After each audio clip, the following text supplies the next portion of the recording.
चांदनी का पति उमेश अंडे बेचने का व्यापार करता था। उसके पास काफी मुर्गियां थी जो ताजे और बढ़िया अंडे देती थी। उमेश की दुकान पर अंडे खरीदने वालों की भीड़ लगी रहती थी। उमेश की अंडों की दुकान के सामने ही शेखर की भी अंडों की दुकान थी, पर शेखर अंडे बाजार से खरीद कर बेचता था, इसलिए लोगों को उमेश की दुकान के ही अंडे पसंद आते थे। अरे उमेश भैया, तुम्हारी मुर्गियों के अंडे खाकर ही अब हमारा नाश्ता पूरा होता है। बहुत ही बढ़िया अंडे होते हैं। शुक्रिया भैया, ये लो आपके अंडे पैक कर दिए। तुम तो सारा दिन दुकान पर मक्खियां मारते रहते हो और ये उमेश कमा कमा कर बहुत आगे बढ़ गया है। ये लो, रोटी लाई थी, खा लो।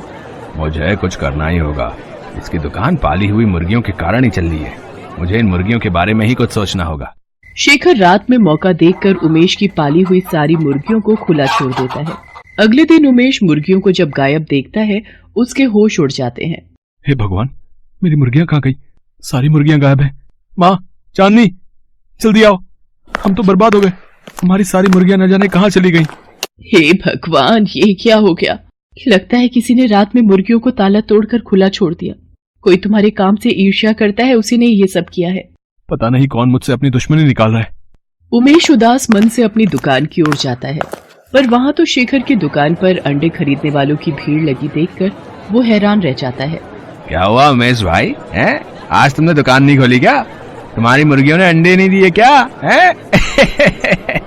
मुझे सब पता है, ये शेखर का ही किया धरा है। मेरे पास इसे पकड़ने के लिए कोई सबूत नहीं है, इसलिए मेरा इस वक्त चुप रहना ही ठीक है।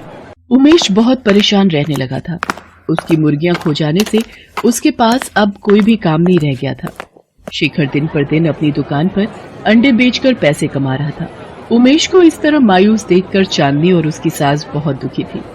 एक दिन चांदनी ने अपनी सास सुधा से कहा, माँ जी, मेरी ये सोने की अंगूठी रखी है, चलिए हम इन्हें बेचकर कुछ नई मुर्गियां खरीद लाते हैं और इनको दे देंगे।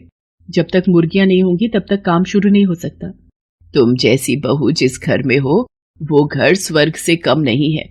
ठीक है बहू, हम मुर्गियां खरीदने चलते हैं। अरे माँ जी, आज तो बाजार ही नहीं लगा। पता किया है, अब एक हफ्ते बाद ही बाजार लगेगा।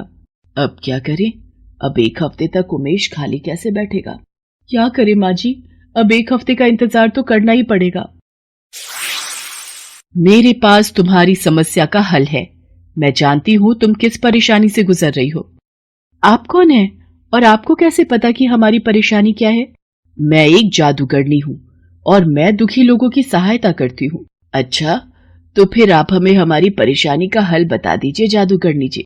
लगता है तुम दोनों सास बहू में बहुत प्रेम है और ऐसे रिश्तों को देखकर मुझे बड़ी खुशी मिलती है। मैं जानती हूँ तुम यहाँ मुर्गियां खरीदने आई थी और बाजार बंद देखकर यहाँ से वापस लौट रही थी। मैं तुम्हें ऐसे बीज दूंगी जिसकी सहायता से तुम अंडे की खेती कर सकती हो और उसके लिए तुम्हें मुर्गियों की भी जरूरत नहीं पड़ेगी। क्या? अंडे की खेती? पर वो कैसे हो सकती है? ऐसे कौन से बीज हैं जिनसे अंडे पैदा हो सकते हैं? ये रहे वो बीज, इन्हें अपने घर के आंगन में डाल देना और फिर ये बीज अपना जादू दिखाना शुरू कर देंगे। पर ध्यान रहे, एक दिन में 5 बीज ही तुम्हें जमीन पर डालने हैं, वरना अनर्थ हो जाएगा। आप चिंता मत करो, हम इस बात का ध्यान रखेंगे। घर जाकर चांदनी और उसकी सास सारी बात उमेश को बताती हैं और जादूगरनी के दिए बीजों को अपने घर के बाहर बने आंगन की मिट्टी में डाल देती हैं। माँ, चांदनी, तुमने कभी सुना है कि अंडों की भी खेती हो सकती है? तुमने उस जादूगरनी पर कैसे विश्वास कर लिया? इन बीजों में कितना जादू है, अब ये तो कल ही पता चलेगा। अगले दिन उमेश जब सोकर उठता है तो वो हैरान रह जाता है। ये तो सचमुच हमारे घर के आंगन में अंडों की खेती हो गई है। पेड़ों पर अंडे उगाए हैं। मैंने तुम्हें कहा था ना कि ये बहुत चमत्कारी बीज हैं। रोजाना के 5 बीज डालने से अगले दिन 500 अंडे उगाएंगे। हाँ, ये तो सचमुच जादू हो गया। अब हम घर के आंगन में ही अंडों की खेती कर सकते हैं। उमेश बेटा, अब तुम्हें घबराने की कोई जरूरत नहीं है। हमारे घर के आंगन में अंडों की खेती होगी और फिर तुम उन अंडों को अपनी दुकान पर बेच दिया करना। ऐसे तुम्हारा काम फिर से चल पड़ेगा। तुम सही कह रही हो माँ, अब मैं फिर से अपनी दुकान पर अंडे बेच सकता हूँ और ये सब आप दोनों के कारण ही संभव हो पाया है। चांदनी और उसकी सास रोजाना घर के आंगन में बीज डाल देती और अगले दिन 500 अंडे घर के आंगन में उगाते। धीरे धीरे फिर से उमेश का काम चल पड़ा। अब तो उमेश अपनी दुकान के अलावा बाहर की दुकानों पर भी अंडे की सप्लाई करने लगा। उमेश का काम फिर से अच्छा चलते देख शेखर ईर्ष्या से भर गया। जब उसे सच्चाई पता चली तो वो अपनी पत्नी से बोला, तुम्हें किसी भी तरह तुम्हें के घर जाना है और वो जादुई बीज चुरा कर लाने, समझी ना, ताकि हम उन जादुई बीजों से अंडे की खेती कर सकें। तुम चिंता मत करो, मैं चाय पीने के बहाने जाऊंगी और मुट्ठी भरकर बीज चुरा लाऊंगी, फिर तुम भी रोजाना अंडे की खेती करना। शेखर की पत्नी बहाने से चांदनी और उसकी सास के पास जाती है और बातों ही बातों में बीज चुरा कर घर लौट आती है। ये देखो मैं कितने सारे बीज चुरा लाई हूँ, तुम एक काम क्यों नहीं करते? तुम मुट्ठी भर के बीज आंगन में डाल दो, जितने ज्यादा अंडे होंगे उतनी ही ज्यादा कमाई होगी। शेखर अपनी पत्नी के कहने पर एक नहीं बल्कि 2 मुट्ठी भरकर बीज आंगन में फैला देता है और जादूगरनी के कहे अनुसार अगले दिन जब शेखर और उसकी पत्नी सोकर उठते हैं वो घबरा जाते हैं। उनका पूरा घर अंडों से भरा हुआ था और दोनों अनेकों अंडों के बीच में दबे हुए थे।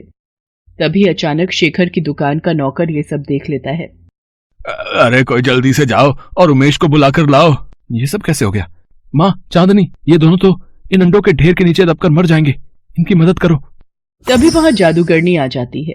तुम दोनों सास बहू को शायद पता नहीं, शेखर की पत्नी ने तुम्हारे घर से बीज चुराए थे, पर ये दोनों नहीं जानते कि लालच का फल बुरा होता है। इन दोनों ने चोरी की है, इसकी सजा मैं इन्हें जरूर दूंगी। नहीं नहीं जादूगरनी जी, इन दोनों को माफ कर दीजिए, हमें इनसे कोई बैर नहीं, ये हमारे पड़ोसी हैं इसलिए हम इनका बुरा होते नहीं देख सकते। हाँ जादूगरनी जी, इन दोनों को छोड़ दीजिए। उमेश, मुझे माफ कर दे, मैंने ही तेरी सारी मुर्गियां छोड़ दी थी ताकि तू बर्बाद हो जाए, पर आज तुम सब हमारी जान बचाने के लिए खड़े हो। आज तो मैं तुम दोनों को छोड़ रही हूँ, लेकिन अगर दोबारा तुमने जीवन में लालच किया या किसी को नुकसान पहुंचाने की कोशिश की तो मैं तुम दोनों को बिल्ली बना दूंगी और अपने पास कैद करके रखूंगी। शेखर को अपनी भूल का पछतावा होता है, वो सबसे माफी मांगता है और दोबारा ईर्ष्या न करने की कसम खाता है। उस दिन के बाद से चांदनी और उसकी सास दोनों अंडे की खेती करने लगी और उमेश उन अंडों को बाजार में बेचकर अच्छे पैसे कमाने लगा।